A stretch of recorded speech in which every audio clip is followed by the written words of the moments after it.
It is 11 o'clock at night. You sit down at your desk with full intentions of finishing that project you have been putting off all week. You tell yourself that tonight is finally the night. You open your laptop, stare at the blank screen, and suddenly decide that your desk needs to be cleaned right now. Then you notice a notification on your phone. You tell yourself you will just check it for a quick second. Before you know it, an hour has passed. You feel guilty, exhausted, and frustrated.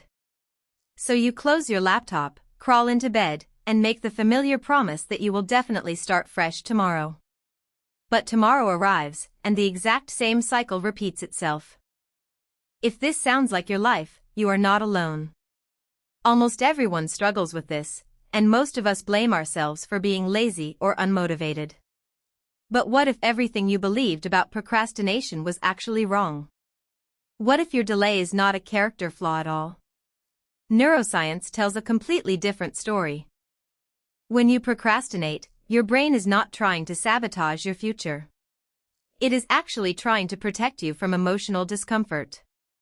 To understand why this happens, we have to clear up a common myth. Procrastination is not laziness. A lazy person simply has no desire to do the work and feels perfectly fine doing nothing. A procrastinator, on the other hand, desperately wants to complete the task. They carry a heavy weight of anxiety and guilt every single minute they delay. Procrastination is not a time management problem either. It is an emotional regulation problem. When a task feels overwhelming or boring, your brain views it as a threat. To relieve that stress, your brain engages in short-term mood repair, trading your long-term success for immediate emotional relief.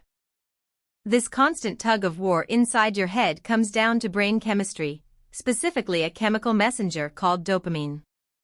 Dopamine is not just about feeling pleasure, it is the primary driver of motivation and anticipation.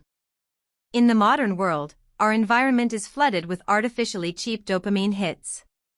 Social media feeds, video games, streaming platforms, and notifications are engineered to trigger immediate dopamine release with zero effort. When your brain is forced to choose between writing a complex report that might pay off weeks from now, or scrolling through short videos that offer an instant reward right now, the decision is unfair. To your brain, it is like choosing between climbing a mountain or pressing a button that gives you instant pleasure. Naturally, it seeks the easiest path to feeling good. Underneath that search for quick pleasure, there is often a hidden layer of fear. Procrastination is frequently a clever disguise for anxiety. For many people, putting off a task is a way to protect their self-esteem. If you try your absolute hardest and fail, it feels like a direct reflection of your intelligence or worth. But if you wait until the very last minute and fail, you have a convenient excuse. You can tell yourself you just did not have enough time. This fear shows up as a fear of judgment, a fear of stepping into the unknown, or even a fear of success and the higher expectations that come with it. Perfectionism plays a massive role here too. Perfectionists often believe that if something cannot be done flawlessly, it is not worth starting at all. So, delaying the work becomes a shield against potential failure. This internal conflict is worsened by a mental quirk that psychologists call present bias. This concept explains why our brains naturally value rewards in the present moment far more than rewards in the distance. To your primitive brain, the future version of you is essentially a stranger. When you plan to study or work out next week, you are making plans for a future self who seems disciplined, energized, and tireless. But when next week actually arrives, that future self vanishes, and you are left as your present self, feeling tired and stressed. The instant comfort of staying in your comfort zone right now will almost always feel more urgent than a reward sitting months down the road. This is exactly why relying on raw motivation constantly fails. Most people wait around for a sudden burst of inspiration before they take action. But human psychology works in the exact opposite direction. Waiting for motivation is a trap, because motivation rarely comes out of thin air. In reality, action creates motivation, not the other way around. When you take even the smallest physical step forward, your brain registers progress. That slight momentum triggers a small release of dopamine, which then creates the drive to keep going. The key is not changing how you feel before you act, but changing your actions so your feelings follow.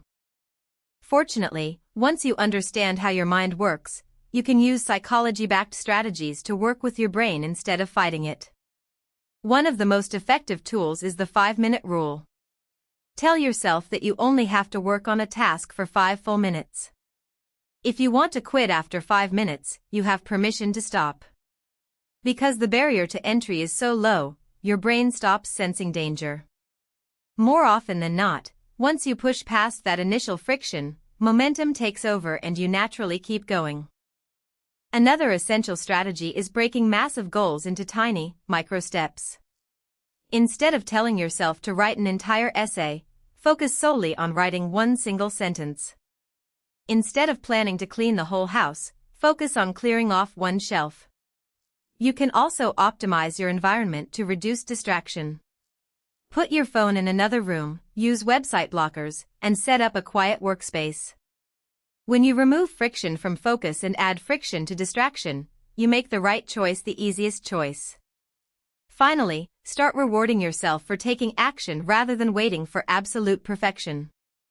Celebrating small wins rewires your neural pathways, teaching your brain that taking action feels good. Ultimately, breaking the cycle of procrastination requires a shift in how you see yourself.